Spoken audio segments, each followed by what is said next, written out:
She's arguably one of the most memorable Japanese idols both in and even out of Japan. Unfortunately, not for the right reason though, but there's a lot more to her story than you could have ever imagined, so be sure to stick around. In this episode of Otaku Files, we talk about Minegishi Minami. Most of us outside of Japan may not be aware of some of the more interesting personalities within the Japanese otaku landscape, so I thought I'd do a little video series and try to shed some light on these individuals. This is Otaku Files.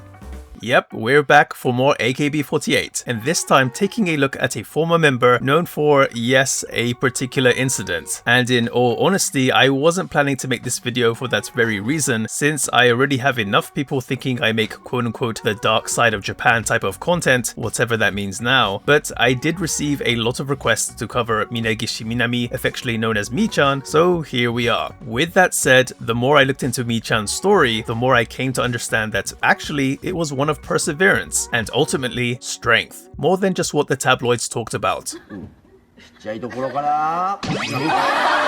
For those that don't know, Mi-chan was an AKB48 member from 2005 to 2021 as a first-generation member. Instead of the idol side of things though, she was more known for being an entertainer, although that wasn't exactly what she was hoping to do, as we'll come to understand in just a bit. Mi-chan was born and raised in Tokyo. As a very active kid, she took ballet lessons from when she was just 4 years old, and then dance lessons from when she was 6. Apparently, Mi-chan's dance school played a lot of Western-style music, with many of the older girls there also into it, which ended up heavily influencing her. Mi-chan started to become very drawn to things that were cool, which also included cool performers like idols. She apparently was a big fan of Morning Musume, and especially Goto Maki, with feelings of also wanting to be a part of the entertainment world. Similar to other idols I've covered, Mi-chan would decide to take the Hello Project Kids audition, but unfortunately, she wasn't able to pass. Mi-chan actually took a number of auditions, but had no luck.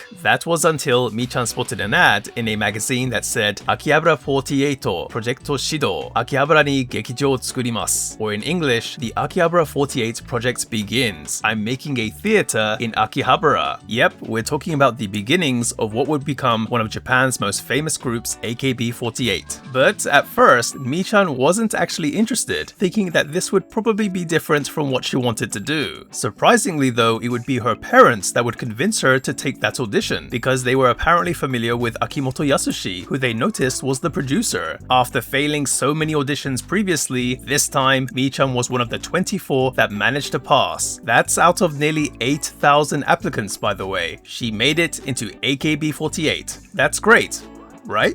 Well, not exactly. AKB48 weren't amazingly popular from the start. For example, for their first concert, there were actually about 70 people in the audience, but the vast majority of them were stakeholders, not actual fans. But what would probably be worse is how things generally went for Mi-chan, as in not very well. Before she joined AKB48, Mi-chan was a very confident kid and considered herself to be quite popular, but after joining AKB48, those feelings would soon change. At first, everyone was just thinking about how to increase the group's popularity, but as it did, it became very clear that popularity wasn't something distributed equally among the members, and Mi-chan wasn't receiving a lot of it. Needless to say, her self-confidence was taking quite a beating. However, Mi-chan apparently managed to find her footing within the group by being pretty good at talking on stage, like making jokes, etc., leading her to more of a comedic direction.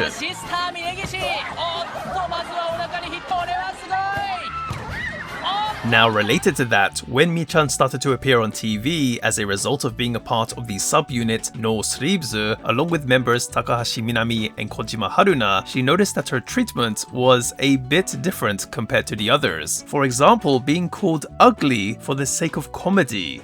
Ouch. Mi-chan found herself completely being the comedian of AKB48 and at the expense of her self-esteem. That's quite different from the cool artist/performer she was likely hoping to be when she was younger. However, understanding that this is what people wanted from her, Mi-chan would eventually play into it, and even though there were times she did have fun and tried to convince herself that this was a good position to be in, deep down her feelings were telling her a different story. That wasn't the only problem though. Although nationwide people people would come to know who Mi-chan was through her appearances on TV, etc., that didn't really translate to her being popular as an idol. That must have been pretty frustrating to say the least. What also sucked was despite her participation in the group's singles, Mi-chan was noted to be quite marginalized in terms of things like her position and the amount of screen time she would get within music videos. By the time Mi-chan was 20, she had completely lost all her self-confidence. But being 20 also meant something else. She was now legally allowed to drink and would start being invited by her friend to go out drinking. Mi-chan says that drinking helped her to have fun, and she would even end up singing with complete strangers at drinking establishments. She says it wasn't the alcohol she liked, it was the atmosphere of being in those kind of places. Although Mi-chan also really liked the fact that people were inviting her out to drink like she was a celebrity to be pampered or something, looking back on things, Mi-chan says that she was more like a clown, just there to liven up the place, so no pampering for her. Her drinking adventures were also sometimes picked up by the tabloids, and even though I won't get into all of that, it was the report of her and a certain boy band member that would be a pretty major issue. Now, I've talked about dating and how it's viewed within the idol world in previous videos, but simply put, not very well, since part of the appeal of idols, and especially AKB48, is the illusion of being available. In fact, idols have been noted to quit after such a scandal breaks out, but Mi-chan didn't want to quit. Despite the negative things I've touched upon, AKB48 was still very important to her and felt that if she wasn't a member,